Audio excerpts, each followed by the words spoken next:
બનાસકાંઠા જિલ્લામાં માતા-પિતા માટે લાલબત્તી સમાન કિસ્સો સામે આવ્યો છે। 1.5 વર્ષના બાળકના શ્વાસ નળીમાં દાડમનો દાણો ફસાઈ જતા બાળકનું મોત નીપજ્યું છે। એકના એક દીકરાનું અકસ્માતે મોત થતા પરિવારજનો પર આભ ફાટી પડ્યું છે।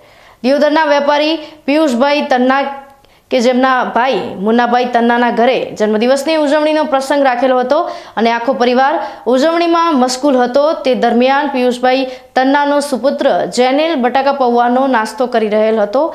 તે દરમિયાન નાનકડા બાળકના ગળામાં દાડમનો દાણો ફસાઈ ગયો હતો, જેથી અચાનક શ્વાસ રૂંધાવા લાગ્યો હતો અને ગુંગળામણ અનુભવતા તાત્કાલિક હોસ્પિટલ ખાતે ખસેડવામાં આવ્યો હતો અને વધુ સારવાર અર્થે ડીસા રિફર કરતા નાનકડા બાળકે અધવચ્ચે અંતિમ શ્વાસ લીધા હતા। આ ઘટનાની જાણ પરિવારજનોને થતા આનંદનો પ્રસંગ માતમમાં છવાઈ ગયો હતો અને સમગ્ર પંથકમાં શોકની લાગણી પ્રસરી હતી। જો કે આ ઘટના માતા-પિતા માટે પણ લાલબત્તી સમાન છે।